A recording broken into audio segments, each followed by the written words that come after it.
Assalamualaikum warahmatullahi wabarakatuh. Pada video kali ini kita akan menyimak tausiah dari Ustadz Dasat Latif. Langsung kita simak videonya. Nah, itulah sebabnya Nabi katakan, tutupi kesalahanmu dengan memperbanyak kebaikan. Ini dosa tertutup oleh banyaknya kebaikan. Mana ada manusia yang ada dosanya? Yang perlu kita lakukan, kalau kau berdosa satu, kebaikanmu minimal dua. Supaya apa? Dosa-dosa yang kita lakukan ditutup oleh kebaikan-kebaikan. Salah satu kebaikan itu, ketika berkumpul kau seperti ini, bersalawat kalian. Maka saya mau ajak bersalawat. Bisa? Bisa? Tanding kita, mana lebih kencang suaranya bapak-bapak dengan ibu-ibu? Bisa? Kalau ibu-ibu nanti meninggal namanya almarhumah. Kalau bapak-bapak meninggal namanya almarhum. Coba kita dengar dulu mama. Bapak-bapak diam dulu. Mamanya dulu ras terkuat di bumi. Sen kanan ditunggu-tunggu belok kiri, belok kanan dia. Tunggu belok kiri, udah belok-belok. Ayo kita selawat dulu. Bapak-bapak aja diam, ibu-ibu dulu. Yuk, ikut salawat bu. Salatullah ala toha. Yang di belakang tak kedengaran. Salatullah ala yasin. Nilainya 9,5. Sekarang bapak-bapak, adik-adik nih yang kosip malu jenis kelamin kita. Ibu-ibu diam, ini bapak-bapak. Gurami mano. Salatullah ala toha. Salatullah ala yasin. Masya Allah, nilainya 9,7. Nah, kau diamlah semua, kita dengar ini di atas.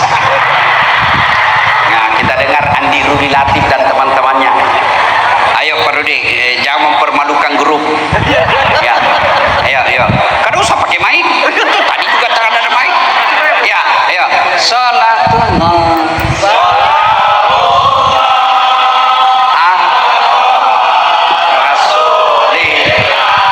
Salat ala yasin. Masya Allah, nilainya 9,9. Mohon maaf ibu, beliau yang undang saya. Ayo kita sama-sama semua, kita salawat bareng-bareng semuanya. Yuk. Salatullah ala toha. Salatullah ala yasin. Ala yasin. Ala yasin. Masya Allah. Terima kasih Bapak Ibu saudara-saudara sekalian yang insya Allah dimuliakan rahmati Allah Subhanahu wa Ta'ala. Ibu-ibu ini dari tadi saya lihat kipas-kipas. Panas ibu? Panas? Bapak-bapak panas? Ada enggak matahari? Ada matahari? Ketahuilah bu, dalam kitab Durratun Nasihin dijelaskan oleh Nabi, nanti kita dikumpulkan juga di sebuah padang namanya padang mahsyar. Begini, tapi ini cuma orang tanah bumbu. Padang mahsyar nanti bu, dari Adam sampai kiamat manusia, mulai dari orang Jawa, orang Sunda, orang Perancis, orang bule, orang Ari, semua dikumpul dari Adam sampai kiamat. Bayangkan berapa triliun manusia waktu itu dikumpul kita di satu tempat namanya padang mahsyar. Dan pada saat itu kata Nabi, panasnya matahari seolah-olah tinggal satu jengkal dari kepala. Sekarang saja tidak ada matahari, kita kepanasan. Sekarang aja malam masih kepanasan. Bagaimana matahari nanti ketika seolah-olah satu jengkal dari kepala? Pada saat itu Siapa yang kata? semua wajah kita berubah berdasarkan amal-amal yang telah kita lakukan. Anggur Syamas. Nah, orang di Padang Mahsyar hampir semuanya gelisah, dia dilindungi sambil menunggu namanya disebut. Karena kita akan dipanggil satu demi satu. Bayangkan bapak-bapak, masih ingat waktu pilcaleg kemarin, pilpres, kita kan cuma 300 orang toh, satu TPS, kita ngantri sampai tengah hari. Padahal itu ada tendanya, kadang-kala ada musik dandutannya, ada konsumsinya. Kalau ada yang salib kita marah, kenapa kau dahului saya, kau baru masuk. Di Padang Mahsyar nanti dipanggil satu-satu. Abdul Jabbar, Abdul Rahman, Mutmainnah, Das'at Latif. Itu dulu panggil dulu. Itulah sebabnya ibu-ibu wajib, salah satu kewajibannya memberikan nama-nama yang baik. Sudah pada saat itu kata Nabi disediakan ruang VIP. Siapa mereka yang disediakan ruang VIP? 7 golongan orang di dalamnya kata Nabi. Itu mudah-mudahan kita yang hadir ada di dalamnya. 1 kata Nabi, imamun adil, pemimpin yang adil. Mudah-mudahan tanggal 27 November akan datang di kota Tanah Bumbu ini terpilih pemimpin yang adil.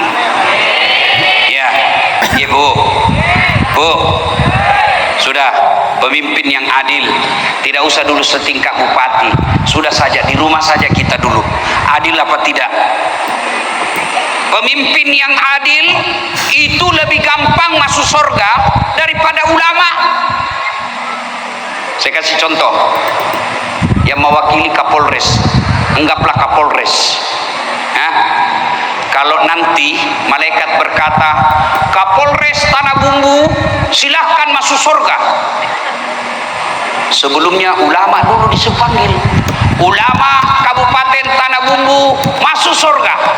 Masuk surga tapi ngantri. Lama baru sampai. Kenapa? Ada ulama NU, ulama Muhammadiyah, ya toh, ulama MUI tingkat kecamatan. Itu sudah berapa itu? Ribuan. Guru, kiai, para habaib ngantri dia masuk surga tapi ngantri. Kenapa? Berurutan. Tapi coba kalau malaikat katakan Kapolres Tanah Bumbu silahkan masuk, gampang dia masuk. Kenapa? Sendiri. Tidak perlu ngantri. Iya toh? Coba saya dakwah, saudara-saudara sekalian jangan mabuk, saudara-saudara sekalian jangan berzina, saudara-saudara sekalian jangan jual minuman keras. Anak muda bilang, apa Ustaz? Ada urusan apa sama kau? Saya mau masuk surga atau neraka bukan urusanmu. Malah dia kasih kempes ban mobilku. Tapi kalau Andi Rudi nanti jadi bupati, bikin perda dilarang peredaran minuman keras, tanda tangan, satu tanda tangan, selesai minuman keras di kabupaten. Itulah enaknya. Saya pidato, saudara-saudara sekalian jangan narkoba. Anak muda makin narkoba. Tapi kalau Kapolres rahasia narkoba satu malam, pak, hilang semua. Itulah imam yang adil, imamun adil, pemimpin yang adil. Masuk jatahnya nanti orang yang dilindungi di Padang Mahsyar.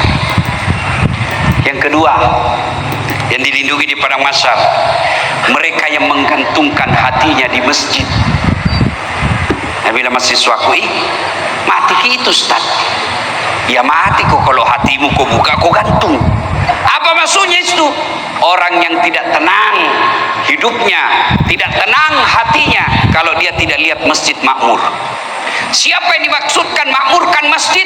Satu di antaranya, mari kita dengar. Yang memakmurkan masjid, yang membangun masjid. Ini masjid dibangun secara pribadi. Insya Allah sudah masuk pembangunnya, yang mendirikan masjid ini sudah dapat jatah di dalam. Ibu-ibu, Bu, bisa enggak ibu bangun masjid? Bisa enggak? Bisa. Caranya apa? Ada masjid dibangun, kirim tegel. Saya tegel Ustaz 20 sak, semen 20 sak. Bisa. Saya tidak bisa 20 sak Ustaz, saya cuma bisa 1 sak saja. Bisa jadi 1 saknya masyarakat biasa lebih tinggi nilainya daripada daripada 100 saknya anggota DPR. Kenapa? 1 sak masyarakat uangnya, sementara 100 sak anggota DPR uang negara. Iya. Bu, bangun masjid. Tidak usah 1 masjid, seadanya.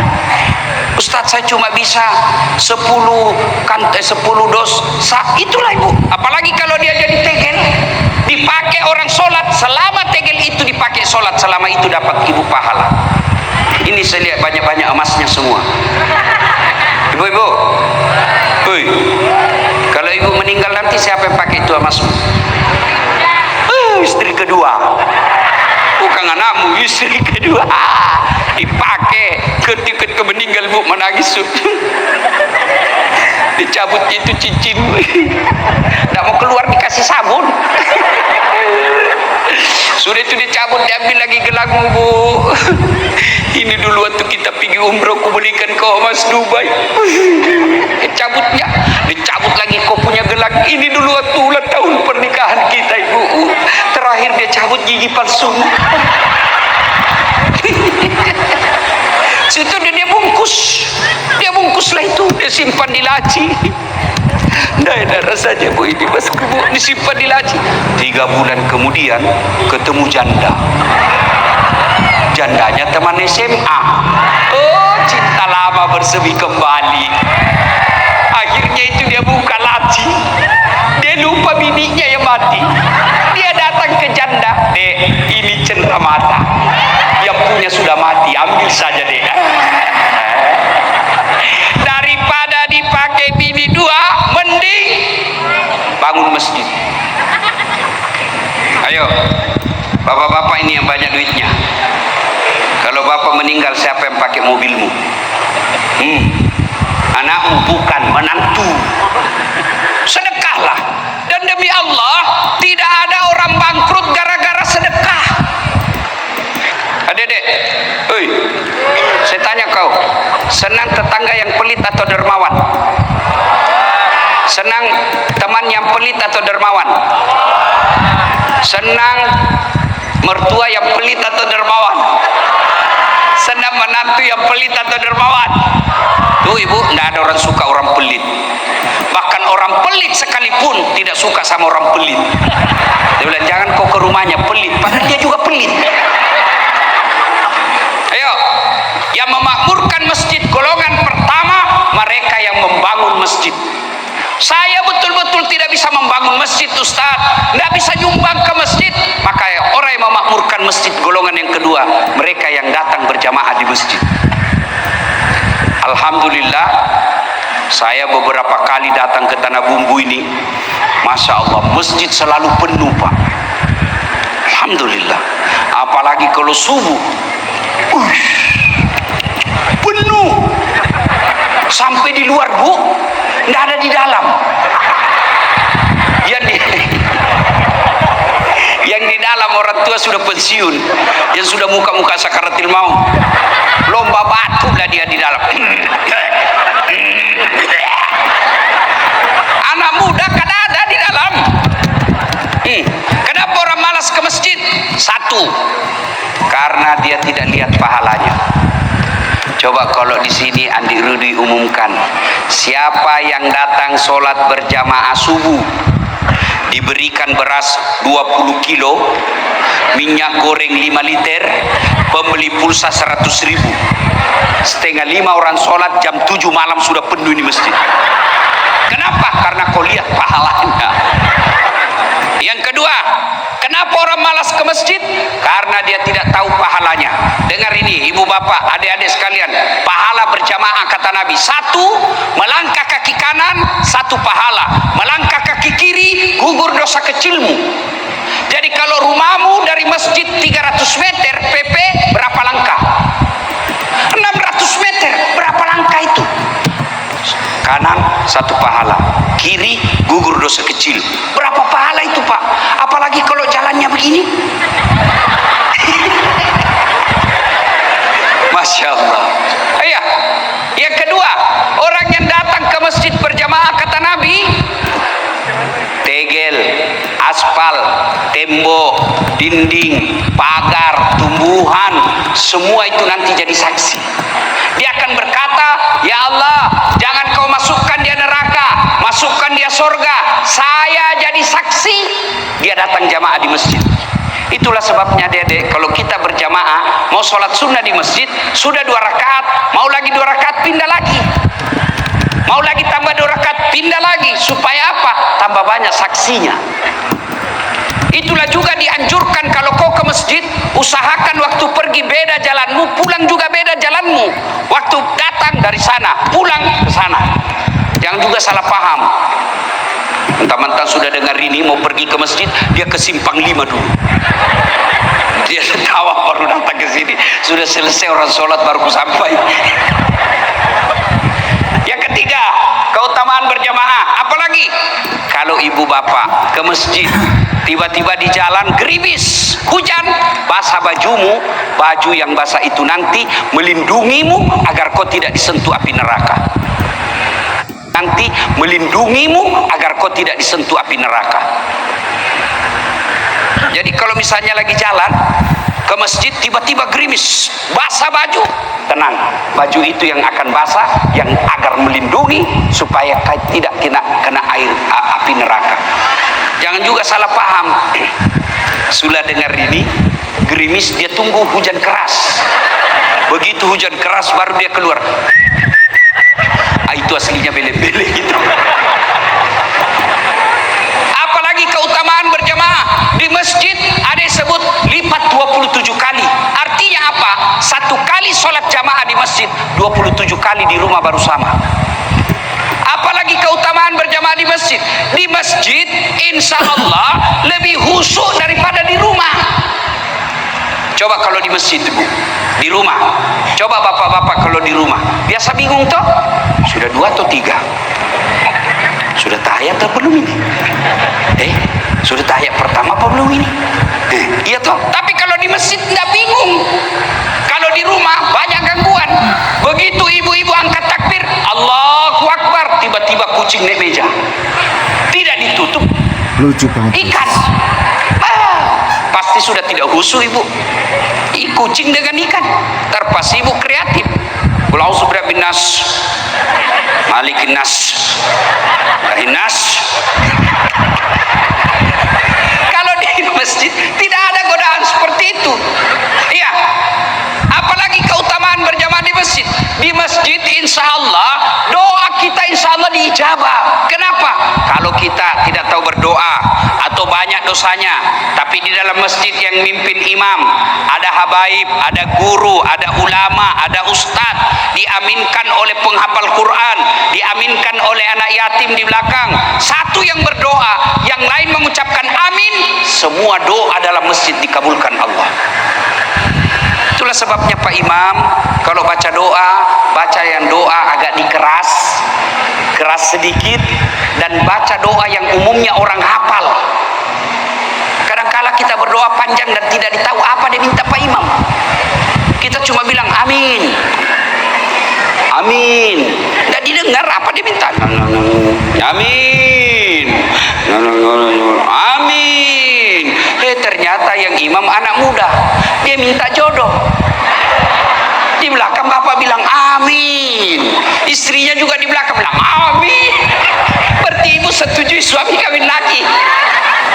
Ya, Bu, seringlah berjamaah ke masjid.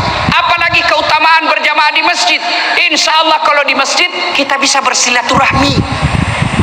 Contoh, gara-gara pilpres kemarin kita musuhan. Nah, ada caleg sudah kita janji, ternyata kalah. Uangnya kita salah gunakan. Sudah minta maaf, malu kita. Akhirnya bapak ke masjid. Gimana caranya? Jangan bapak langsung angkat takbir. Tunggu dulu, HP saya bunyi terus.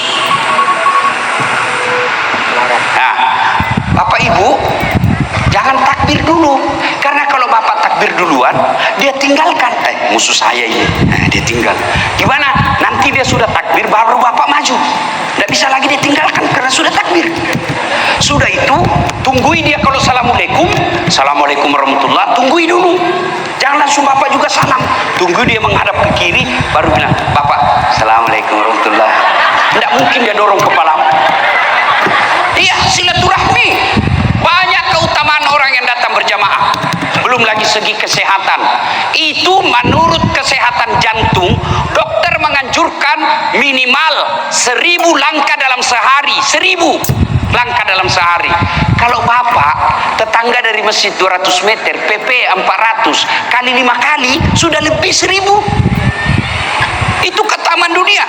Maka datang berjamaah. Yang ketiga, penyebab datangnya orang malas ke masjid. Apa itu? Satu tadi, dia tidak lihat pahalanya. Dua, dia tidak tahu pahalanya. Tiga, manajemen masjid tidak bagus. Tuan-tuan, ibu-ibu, bapak, terutama mereka yang diberi amanah menjadi pengurus masjid. Ada saya masjid bikin di kampung dan di Makassar. Di kampung saya kasih nama bapak saya, Masjid Bani Abdul Latif. Di Makassar nama ibu saya, Masjid Hajjah Sitimang. Masjid itu sekarang seperti tempat wisata. Ada kolam ikan di bawahnya. Masya Allah. Imamnya bu, anak muda hafal Quran 30 juz.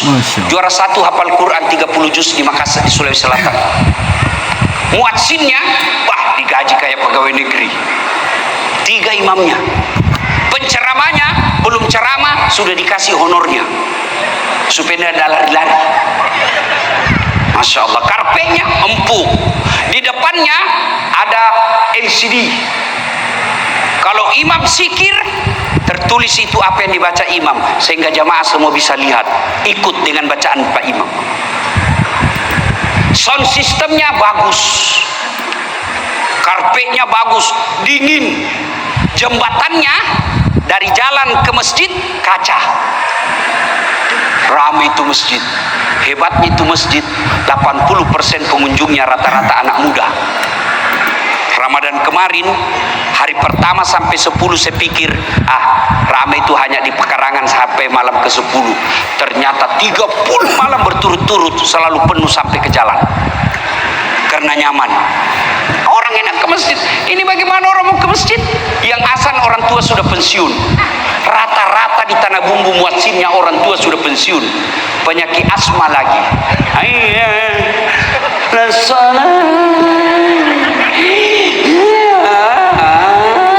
Dia bilang anak muda itu lagi yang asan itu bikin jengkel. Iya toh. Masya Allah. Karpetnya sudut 7 kali lebaran tidak pernah diganti. Begitu kita mau sujud banyak pasir. Masih baik kalau pasir. Semut di mana sudah disimpan kepala itu. Wow, cicak lagi. Penceramanya mulai salam pertama sampai terakhir neraka aja terus dicerita. Kau bakal ditusuk pantamu linggis, keluar di mulutmu, dipotong lidahmu, ditumbuk matamu. Dan anak muda dede, dia sampai mesti bikin takut-takut sakit tuh Pak. Iya. Nah, apalagi Pak Imam, Allah Karim. Imamnya dia suka ganti-ganti. Nabi bilang kalau kau jadi imam, ringkaskan bacaanmu. Ini jadi imam. Lampe pagah. Nah, saya tomatoai kasih. Padahal Nabi bilang, itu bukan saya bilang. Nabi, kalau kau jadi imam, ringkaskan bacaanmu. Ini rata-rata anak muda kalau jadi imam, dia senang yang panjang-panjang. Kau siksa orang tua. Yang mati kasihan di belakang. Allahu Akbar. Jatuh kepalanya. Belum bisa selesai pesilahnya. Pokoknya nak kasih naik lagi kepalanya kasihan. Belum bisa selesai, jatuh lagi kembali. Batena nak saya satu matuai kasih. Depan jauh. Itu Nabi bilang. Yang kedua kata Nabi, baca yang umumnya orang hafal. Kenapa diperintah umumnya orang hafal? Satu, supaya kita bisa khusyuk ikut. Coba kalau imam baca wadduha, kita bisa ikut. Kenapa? Kita hafal. Coba kalau imam baca qul huwallahu ahad, anak-anak ikut qul huwallahu ahad, Allahu samad lam yalid, dia hafal. Begitu imam membaca Al-Anfal ayat 5 sampai 63. Wah, imam khusyuk dengan bacaannya, kita khusyuk dengan hayalan. Kita mau ikut, tidak dihafal, kita mau ruku, belum selesai, terpaksa kita baca keadaan keuangan masjid. Pengeluaran, bayar listrik 400, ganti keran 200, dibaca belum selesai, saldo kas di satu papan sudah habis dibaca, imam belum selesai, apalagi dibaca kalender Majelis Taklim Masjid Agung Al-Falah Kota Tanah Bumbu, belum selesai, baju lagi dibaca, bajunya orang Andi Rudi calon bupati. Capuk lagi baca, Pak Depa tuh selesai, Depa selesai. Maka Nabi bilang baca yang umumnya orang hafal. Yang kedua tujuannya supaya apa? Kalau kau salah ada yang bisa luruskan. Coba kalau imam baca wadduha salah, kita bisa bantu. Tapi kalau Al-Anfal na baca salah, wayalemu. Salah kok. Hadapi dirimu sendiri, siapa bikin susah. Ini ada cerita Pak, wallahu alam benar atau tidak. Ada anak muda pulang kampung hafal Quran, disuruh jadi imam. Kau jadi imam nggak? Jadi imam. Al-Fatihah kita ikut lancar. Sekalinya dia baca surah panjang, tiba-tiba karena ini masih tua, tiba-tiba ada cicak jatuh, kena telinganya dia. Namanya kena telinga cicak, nah orang tidak salat saja stres, apalagi lagi sok pitak, kaget dia. Begitu dia kaget, hilang hafalannya. Apa lanjutannya ini? Kada diingat-ingatnya juga. Apa ya? Terpas ini Pak Imam dia bilang, tolong bantu di belakang. Dia bilang di belakang saya juga kada tahu. Tiba-tiba dia ada muda berteriak, dia bilang kalau begitu ya sudah, Allahu Akbar. Siapa salah? Siapa salah? Siapa salah? Imam. Apalagi yang ganggu kadang-kala itu Pak kaki. Ada orang belajar itu, kita ini akan pindah kakinya. Saya pernah Ibu, serang kakiku, saya dorong ke dalam, makin maju dia. Saya dorong lagi, makin maju. Akhirnya saya terpojok, tidak bisa lagi goyang kakiku ke kanan ke kiri. Dia masih goreng, ku injak. Selesai sholat dia bilang, kenapa injak kakiku? Kau ganggu saya. Kenapa kau sentuh-sentuh jari-jariku? Ustaz supaya rapat sap. Dek, kalau mau kau rapat sap, bukan jari-jarimu kau kasih rapat, apa pundakmu ini kalau kau kasih rapat, jari-jarimu rapat tapi sapmu renggang. Agak no masolan no. Begitu kau ruku iya toh. Maka saudara-saudara sekalian, jadi makmum ada tata caranya. Itu artinya saudara-saudara sekalian, pilkada boleh kok sebeda pilihan, pilgub boleh kok beda pilihan, tapi jangan kamu berpecah belah. Tapi jangan kamu berpecah belah. Kita bersatu saja. Ya, Bu, beda pilihan halal. Dalam sholat aja boleh beda-beda. Yang tidak boleh kalau kamu paksakan pendapatmu sama orang di samping. Contoh, orang saja kalau sholat kan takbir macam-macam boleh. Allahu Akbar pertama sejajarnya begini, nilai begini. Yang kedua Allahu Akbar sejajarnya dari bahu.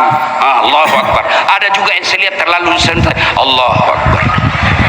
Ada juga yang begini masuk. Ada juga begitu. Jangan kau urusi orang, urus dirimu. Ya. Orang juga kalau meletakkan setelah takbiratul ihram itu kan tangannya beda-beda juga. Allahu Akbar pertama di atas dada. Iya toh? Yang kedua Allahu Akbar antara dada dan pusat. Yang ketiga Allahu Akbar di atas pusat. Yang keempat Allahu Akbar di bawah pusat. Yang kelima Allahu Akbar lurus. Boleh. Yang tidak boleh kalau kau singgung orang Allahu Akbar. Batal sholatmu. Boleh kau mau pakai begini boleh, mau begini boleh. Yang tidak boleh kalau kau pakai semua. Allahu Akbar.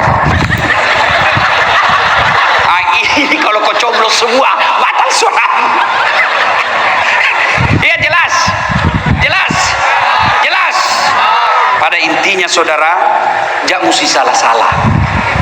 Silakan pilih jagoanmu, jangan kau hina orang. Karena kalau kau pilih, dapat kau pahala kalau benar. Tapi kalau kau hina orang, kau dapat dosa. Meskipun dia benar, kau tetap dapat dosa. Kenapa kau hina orang? Tidak boleh. Silahkan pilih jagoanmu, jangan kau jelek-jelekkan orang. Ini kepada tim sukses. Tim sukses, jagokan jagoanmu, tapi hormati lawanmu. Kepada calon Pak Andi Rudi dan pasangannya, jangan terlalu percaya sama tim sukses. Lebih baik bapak yang langsung menyapa masyarakat. Capek Ustadz, risiko mau jadi pemimpin harus capek. Itulah. Bayangkan kalau kita ribut Pak, siapa yang rugi? Tanah Bumbu ini Allah karuniai, Masya Allah, sogi kaya. Nggak sama di kampung saya. Sini ada batu bara, ada nikel, banyak sawitnya. Masya Allah, banyak janda yang tua-tua. Alhamdulillah, tidak pernah ribut, masyarakatnya akur. Maka jangan gara-gara pilkada kalian berpecah belah. Bersatulah, boleh berbeda pilihan tapi jangan beribut. Bayangkan kalau kita tidak bersatu, jangankan itu, sholat aja kalau kita tidak bersatu Pak, kacau sholat. Coba kalau kita sholat pakai bahasa masing-masing, pakai bahasa masing-masing. Yang jadi imam keturunan Arab, dia takbir pakai bahasa Arab, Allahu Akbar. Datang makmum bubuhan Banjar, Allah ganal bujur. Datang orang Kutai, dia takbir pasak pakat Kutai, Allah pore beneh. Dia orang Padang, penjual nasi Padang, dia takbir pakai bahasa Padang, Allah nan gadang. Datang orang Bugis, dia takbir pakai bahasa Bugis, pungallahu ta'ala maloppo. Terakhir bubuhan kita dari Jakarta, dia takbir pakai bahasa Betawi, Allah gede banget gitu loh. Itu baru lima bahasa. Itulah sebabnya saudara-saudara sekalian, pilkada boleh beda pilihan tapi tetap kita bersatu. Ibu bapak saudara-saudara sekalian, nah sholat jamaah, orang-orang yang datang berjamaah, andai saja kau lihat pahalanya, maka ngantri kita di masjid. Tapi karena kita tidak lihat dan tidak tahu pahalanya, makanya kita anggap remeh. Ustaz, saya tidak bisa berjamaah di masjid. Silahkan berjamaah di kantor. Panggil teman kantor kita, jamaah kita di samping meja. Kita tidak bisa berjamaah Ustaz, berjamaah di rumah. Suami jadi imam, istri jadi makmum, anak yang baca doa, luar biasa. Ibu bapak saudara-saudara sekalian, kemudian golongan ketiga, sebenarnya 7 tapi waktu yang terbatas, dilindungi di padang mahsyar. Laki-laki normal diajak sama perempuan cantik untuk berzina, lalu dia bilang, saya takut kepada Allah. Ini agak berat. Bisa kok anak muda yang banyak takalan nih. Nabi Yusuf alaihissalam dengan Sulaiha, itu kan Nabi Yusuf masuk dalam kamarnya Sulaiha, disuruh ngepel. Sulaiha jatuh cinta sama Yusuf. Cup, sini dulu nak. Kenapa ibu kau bersihkan ini? Sudah itu bersih di lantainya, sini nak, dekat-dekat. Apa ibu? Sini nak, sini. Nabi Yusuf, ini nak, sini. Sulaiha peluk Nabi Yusuf. Sebenarnya menurut Quran, Yusuf juga senang Sulaiha, tapi dia tahu itu bukan haknya. Seolah-olah Nabi Yusuf melihat huruf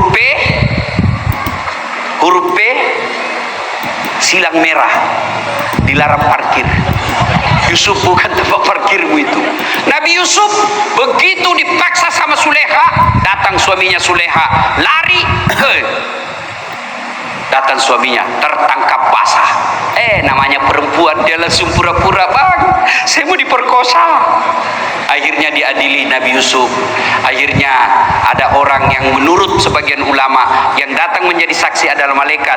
Dia katakan, lihat, kalau yang robek rusak mukanya Yusuf, depannya ada cakar, berarti Yusuf yang memaksa. Tapi kalau belakangnya Yusuf ada yang gores, bajunya robek, berarti Sulaiha yang memaksa. Akhirnya apa?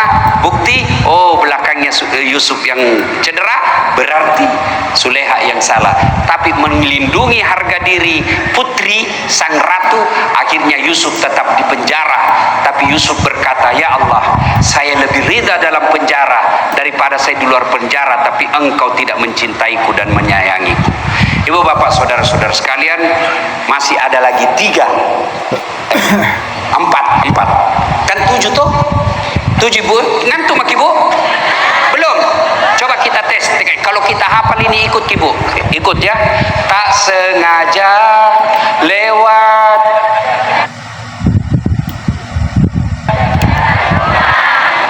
keras, ulang, tak sengaja ku melihat dihiasi hati bertanya. Oh, berarti orang tua semua yang hadir di sini nih, karena lagu orang tua ini lagu Jamal Sabila. Ibu bapak saudara-saudara sekalian, karena sudah larut ya, ibu-ibu tentu mau pulang istirahat, saya juga mau istirahat. Ini baru 3 golongan yang dilindungi di Padang Masar. Saya titip khusus, pilkada boleh berbeda tapi bersatulah, jangan bercerai-berai. Ada 4 lagi, insya Allah mudah-mudahan Pak Andi Rudi berkenan mengundang lagi saya datang. Jangan kok ketawa, saya serius ini. Selesai pilkada damai tentram, kita datang lagi syukuran pilkada damai. Terima kasih. Sebelum kita akhiri, mari kita berdoa. Bapak, saudara-saudara sekalian, ibu-ibu, selama ini dengar ceramah saya ada manfaat tidak? Adik-adik, bapak-bapak, ada manfaat tak ceramah saya yang biasa kita lihat di medsos? Ada? Nah, Ustadz ini lagi sakit, mata saya baru saja dioperasi ya. Ini kanan ini bu, blur itu tidak nyampak jelas, baru dioperasi. Ini sebelah kanan, pedis ini rasanya, cuma saya tidak mau teriak. Nah ini begini, tapi syukurnya itu kalau uang tetap fokus. Ya, sebelum berdoa, sebelum saya akhiri, saya mau kasih hadiah kepada Pak Andi Rudi yang mengundang saya, Pak Andi Rudi Latif, sebuah sarung. Saya mau kasih hadiah Pak Andi Rudi, sarung. Ini sarung mereknya Gajah Duduk. Kenapa disebut gajah duduk? Sebab diciptakan sampai sekarang gajahnya duduk terus. Kalau dia duduk berdiri namanya gajah duduk berdiri. Pak Rudi, ini biasa memang cuma sarung. Tapi sarung ini Pak Rudi ada makna simbolisnya. Satu, sarung ini dipakai untuk menutup aurat. Dulu sebelum ada namanya celana dan rok, sarunglah yang dipakai untuk menutup aurat. Aurat itu rasa malu. Apabila Bapak ditakdirkan menjadi pemimpin, tutuplah rasa malu masyarakat Tanah Bumbu. Rasa malu dari kebodohan, rasa malu dari kemiskinan, dan rasa malu dari pengangguran. Mudah-mudahan Bapak sehat walafiat. Gajah Duduk. Oke, itu tadi sudah kita simak bersama tausiah dari Ustadz Das'at Latif. Semoga bermanfaat. Akhirul kata, mohon maaf apabila ada kesalahan. Assalamualaikum warahmatullahi wabarakatuh.